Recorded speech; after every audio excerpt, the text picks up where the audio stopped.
Epic the Musical is the best example of psychological storytelling in modern musical theatre. That's not an opinion. I'm about to prove it to you. This 3-note pattern appears early in the musical, and if you know where to listen for it, it appears 12 more times across 2 hours of music. Each time it shows up, it's telling you something about Odysseus' transformation, but you're not consciously hearing it. Your brain is tracking it subconsciously, which is why when you get to this moment,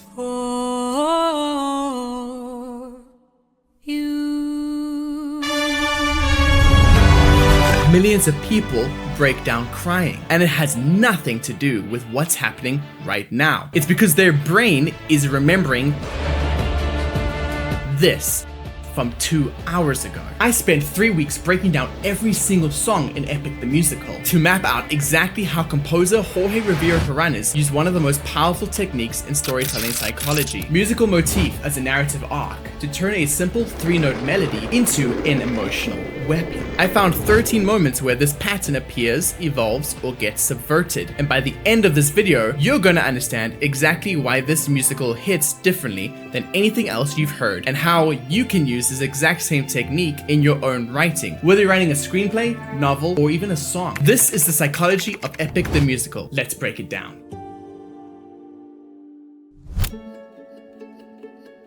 To understand why this motif is so powerful, we need to go back to the beginning. Not the very beginning, but the moment where the psychological story actually starts. I could raise him as my own, or send him far away from make sure his past is never gone. The opening song of Epic is called The Horse and the Infant, and the last minute of this song sets up everything that follows. Odysseus has just won the Trojan War. He's about to go home to his wife and son, but the prophet tells him he has to kill the infant son of Hector, because if this child lives, he'll grow up to destroy everything Odysseus loves. This is the impossible choice. Kill an innocent child to protect your family, or spare the child and risk everything. This setup alone is brutal, but what makes Epic brilliant is what happens next, because the song doesn't give us Odysseus' answer, it ends. And then the second song begins. How could I hurt you? This is where Jorge does something genius. Instead of showing us Odysseus making the decision, he shows us Odysseus processing the decision. Who will he become based off of the outcome of his decision? And this is where the 3-note pattern appears for the first time. I'm just a man. Now, here's the psychology. This song isn't about the choice itself. It's about what the choice costs. Odysseus is rationalizing. He's trying to convince himself that killing this child is the right thing to do. But the music tells us he knows it isn't. The melody is descending, which our brains associate with sadness. The rhythm is hesitant, reflecting his eternal conflict. And the pattern repeats almost obsessively, because that's what our brains do when you're trying to justify something we know is wrong. This is called cognitive dissonance, when your actions conflict with your values. By the end of the song, we don't just understand Odysseus' choice, we feel the weight of it. We empathize with him, even though what he's about to do is horrific. And that's because the music has made us experience his psychology in real time. Remember this melody, because over the next 2 hours, this pattern is going to appear 12 more times. In some songs, it evolves. In others, it inverts. Now, I want to show you the times when this motif does something that fundamentally changes how we perceive Odysseus. These are the moments that matter. The first major shift we see happens in full speed ahead. Odysseus and his men have left Troy. The war is over. They're heading home, and everyone's spirits are high. So when the Just a Man theme appears in the song, 600 men under my command, with only one goal in mind: make it back alive to our homeland. it's a bit faster. It's got this forward momentum. There's an energy to it that wasn't there before. But here's what's brilliant. That optimism is completely false. Odysseus is pushing forward, trying to move on from what he did. He's buried the guilt, thrown himself into leadership, into getting his men home. And the music is telling us something he's not saying out loud. He's running. He's not processing what happened. He's not dealing with it. He's just moving forward. Because if he stops, less lets himself feel it, it'll destroy him, but it still lingers as a memory. This is a classic psychological defense mechanism. We call it repression. You push down the uncomfortable emotion, throw yourself into action, and hope that if you just keep moving, you won't have to face what you've done. The music is doing just that. It sounds confident, but underneath, the same pattern is there. It's just hidden. As the journey continues, Odysseus loses men. Every choice he makes to protect the majority costs him someone. And when you hear the motif again in Remember Them, it's changed again. Listen. What good would killing do?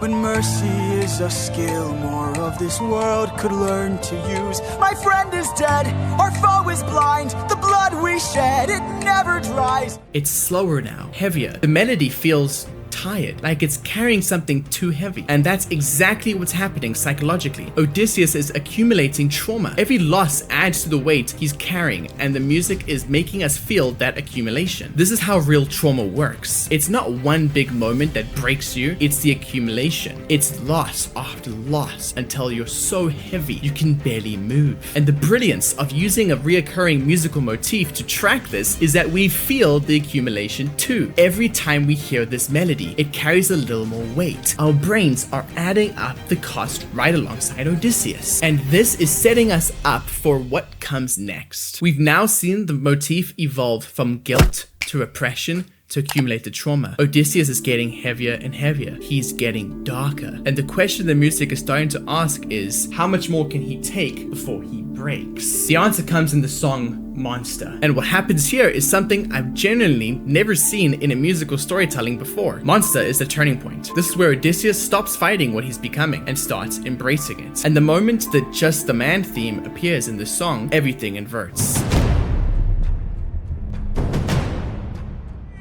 Close your eyes and spare yourself the view. How could I hurt you? How has everything been turned against us? How did suffering become so endless?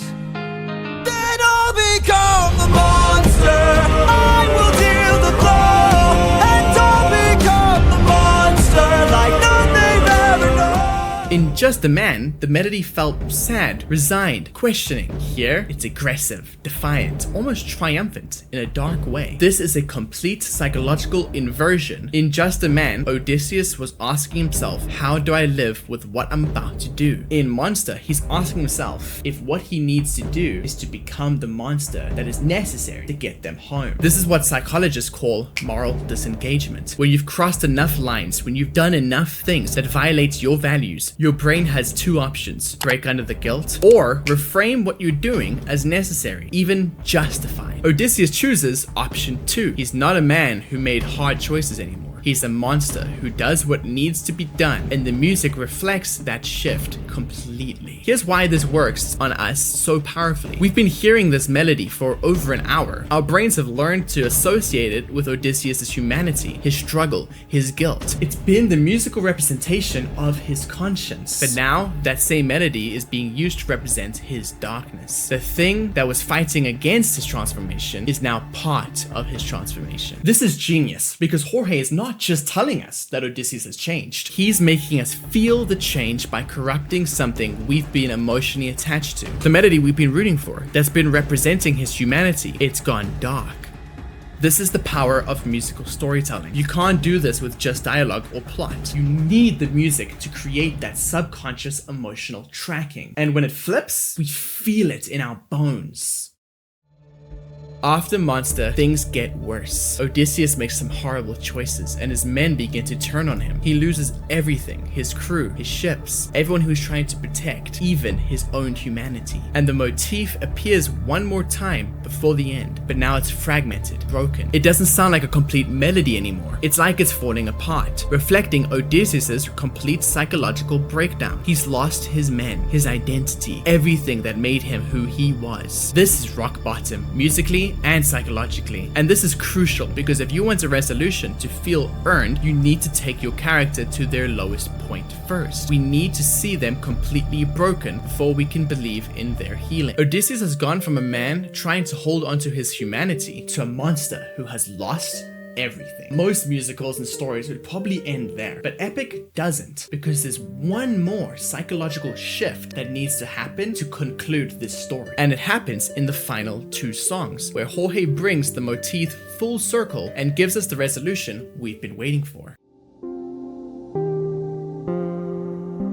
We've tracked this melody through 2 hours, through transformation, through darkness, through becoming the very thing Odysseus feared. Now it's time for resolution. The question is, can the music and Odysseus find their way back? Every time we hear this melody in its broken, darkened state, we're subconsciously waiting for it to heal. Our brains are craving resolution. That's the psychological brilliance of using a reoccurring motif this way. By the time we get to the end, our brains have invested 2 hours of tracking this pattern we needed to resolve, not just for him, but for us, because we've been carrying this unresolved tension the entire time. So when the finale finally gives us that resolution, it doesn't just make us feel good, it feels necessary. In the song Odysseus, something remarkable happens. After hours of transformation, the motif returns, but it's different. For 20 years I've suffered every punishment and pain, from the wrath of gods and monsters to the screams of comrades slain. It's slower than the original. It's in a minor key. The instrumentation is more sparse, more vulnerable. The motif is returning to something closer to its original form, but it's not the same because Odysseus isn't the same. This represents what psychologists call identity reclamation. After trauma, after transformation, you can't go back to who you were, but you can integrate who you were with who you've now become. You can find a new version of yourself. And that's what the music is doing. It's not erasing the journey. It's not pretending the transformation didn't happen. It's showing us that Odysseus is finding his way back. The melody is familiar, but it's changed. It's sadder, it's scarier, it's tenser. It also carries the weight of what's happened. We've been waiting for this moment, consciously or not. We've been tracking this melody, waiting for it to come home. And when it does, even in this altered form, we start to begin to feel a little bit of relief.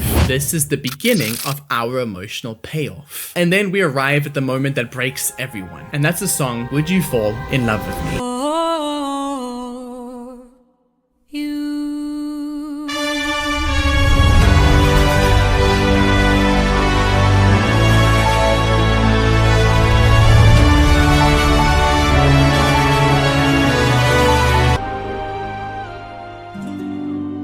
How long has it been?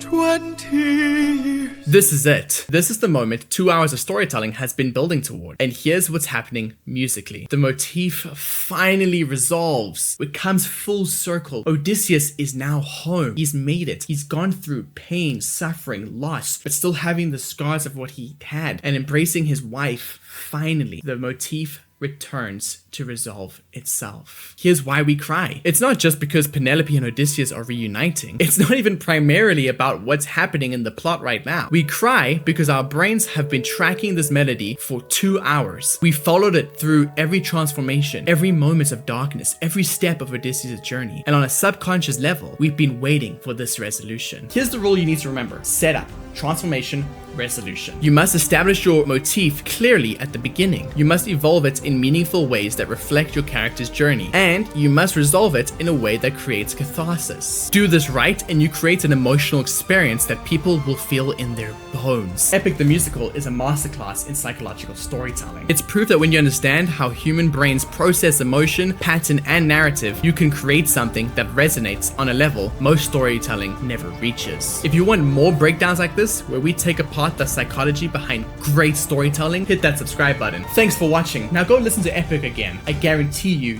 won't hear it the same way ever again.